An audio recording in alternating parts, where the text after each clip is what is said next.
The three things that I want to leave with you, just these three. I could do 10, I could do a whole life class.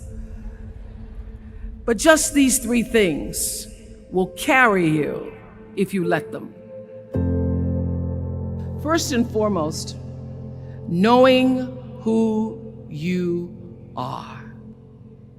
Knowing who you are. Being able to answer this question, who am I?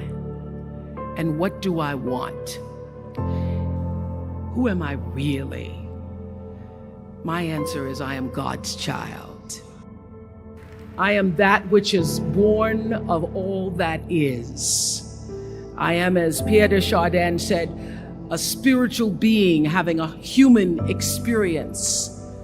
Come trailing the breath of the ancestors yet, but trailing the breath of the angels, and understanding that because I am connected to the source of all that is possible for me. That's who I am. And what do I want? I don't want to just be successful in the world. I don't want to just make a mark or have a legacy. The answer to that question for me is I want to fulfill the highest, truest expression of myself as a human being. I want to fulfill the promise that the Creator dreamed when He dreamed the cells that made up me. What do I want? You must have some kind of vision for your life. Even if you don't know the plan, you have to have a direction in which you choose to go. What I've learned is that's a great metaphor for life. You want to be in the driver's seat of your own life, because if you're not, life will drive you. So, knowing who you really are in this space and time that we embody. That's number one. What do you want? Who are you? Number two, you must find a way to serve. Martin Luther King said that not everybody can be famous, but everybody can be great, because greatness is determined by service. Now, we live in a world where everybody wants to be famous and where we admire people for just being famous. We think being known brings us value. The truth is, all of that will fade in time. In 3 years, you won't be able to name the housewives of Atlanta. The real truth is that service and significance, service and the significance that you bring to your service is that which is lasting. So to be able to, whatever your occupation or job or talent or gift is, our honorees today getting doctorate degrees, to apparently opposite fields, HIV and AIDS and the spoken word. But what they have in common is service. Using the spoken word in service to community and the world. Using your knowledge and information about HIV and AIDS and medicine in service to the world. And if you look at all the most successful people in the world, whether they know it or not, they have that paradigm of service. Everybody's talking about Mark Zuckerberg and the IPO. Service. Jay-Z rapping. Service through the word, to people, through song. For many years, I was really just happy to be on TV, and people would stop and say, "Oh, you on TV?" "Yeah, I'm on TV. I like being on TV. It's a nice job."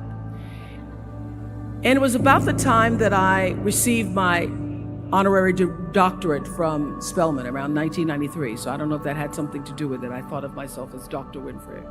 That I went back and I took a long look at what it was I was doing on TV and made a decision that I was no longer going to just be on TV, but I was going to use TV as a platform, as a force for good, and not be used by TV.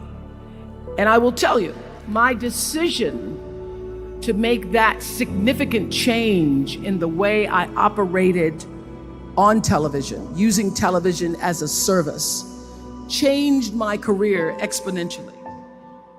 Service through medicine, service through art, using whatever it is you produce, your product, as a way of giving back to the world.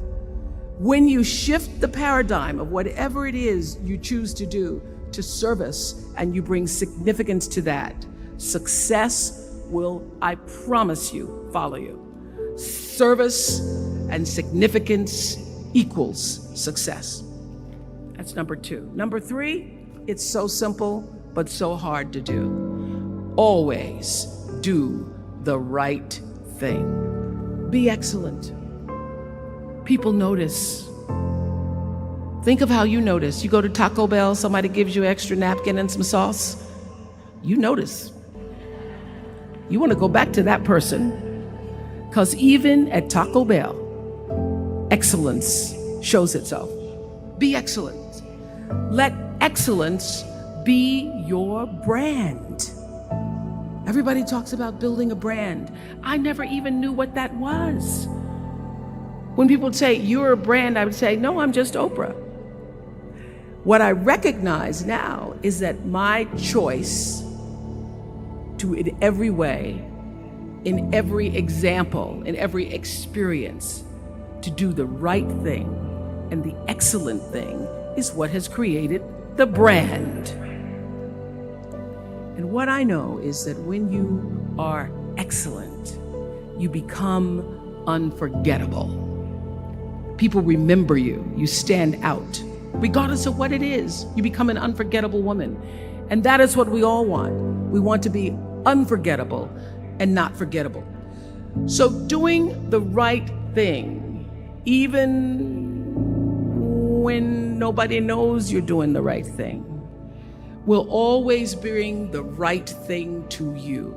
I promise you that. Why? Because the third law of motion is always at work.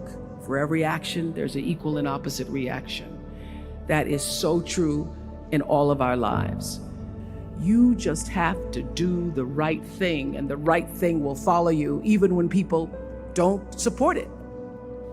I remember many times on my show. There are many shows y'all never saw. And the reason you didn't see them is because I got the last vote. And I remember 2010, my team, hardest working team in television, had done this interview with a woman who turns out she was a Sunday school teacher by day and a sex addict at night. And they were like, you won't believe it. We got her going out. We got her with the men, and we get to show her, and she was willing to show us everything.